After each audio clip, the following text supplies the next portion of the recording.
Once upon a midnight jury, while they pondered, weak and weary, over many quainted and curious volume of forgotten lore, while they nodded, nearly napping, suddenly there came a tapping, as of someone gently rapping at the chamber door. It's just a visitor tapping at our chamber door, only this and nothing more. Eagerly they wished the morrow, vainly they sought to borrow from their books the crease of sorrow, sorrow for the lost Lenore, for the rare and radiant maiden whom the angels name Lenore, nameless, bare for evermore. And the silken, sad, uncertain rustling of each purple curtain fill them with fantastic terrors they've never felt before, so that now to still the beating their heart I stood repeating. It's just some visitor entry entrance at our chamber door. Presently their soul grew stronger, hesitating then no longer. Sir, He said, or madam, truly a forgiveness I implore. But the fact that I was napping, and so gently you came rapping, and so faintly you came tapping at my chamber door. And I scarce was sure I heard them. Here they opened wide the door, darkness there and nothing more. Deep into the darkness peering, long they stood there wondering, fearing, doubting, dreaming, dreams no mortal ever dared to dream before. But the silence was unbroken, and the stillness gave no token, and the only word there spoken was the whispered word. Lenore! This they whispered, and an echo murmured back the word. Lenore. Merely this and nothing more. Back into the chamber turning, all their soul within them burning. Soon again they heard a tapping, somewhat louder than before. Surely that is something at my window lattice. Then let me see what thereat is, and this mystery explore. Let my heart be still a moment, and this mystery explore. 'Tis the wind and nothing more. Open here he flung the shutter, when with a many a flirt and flutter, in there sat the stately raven of saintly days of yore. Not the least obedience made he, not a minute stopped or stayed he, but when the maid of lord or lady perched above his chamber door, perched upon a bust of Pallas just above his chamber door, perched and sat and nothing more.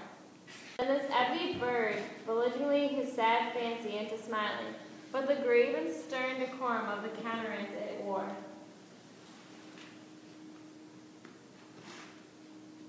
Though thy crest be shorn and shaven now, art no craven, ghastly grim and ancient raven, wandering from the mighty shore. Tell me why they lordly name is on the night's Plutonian shore.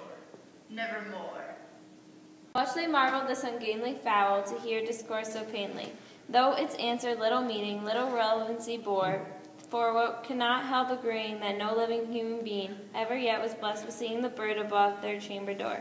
Bird or beast upon the sculptured bust above the chamber door with such name nevermore.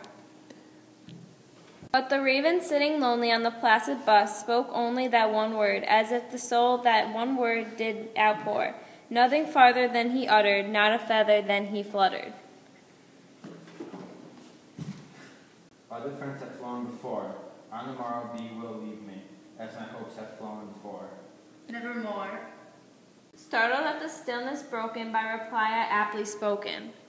Doubtless what it utters is its only stock and store, caught from some unhappy master whom unmerciful disaster followed fast and followed faster, till his song one burden bore, till the dirges of his hope that melancholy burden bore of never, nevermore.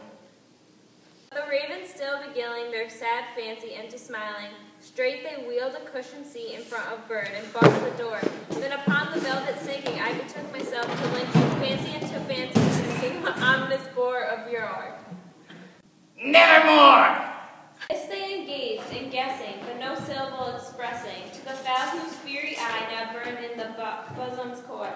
This and more they sat divining, with their head ease reclining, on the cushioned velvet lining of the lamplight gloated o'er, in the velvet violet lining lamplight glowing allure. She shall press, ah, nevermore. Air grew denser, perfumed from the unseen censer, swung by the seraphim whose footfalls tinkled the tufted floor.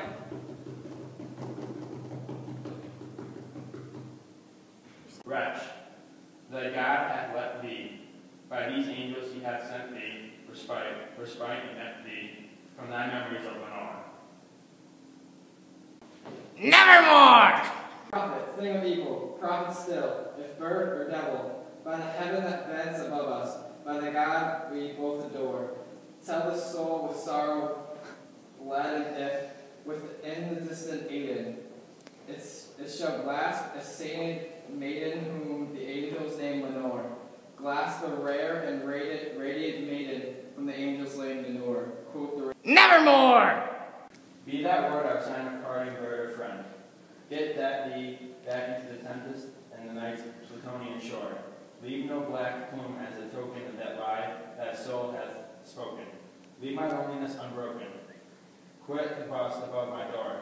Take my beat from out my heart and take thy form from off my door. Nevermore! The raven never flittering and sitting, still sitting on the pallid bust of Pallas just above my chamber door.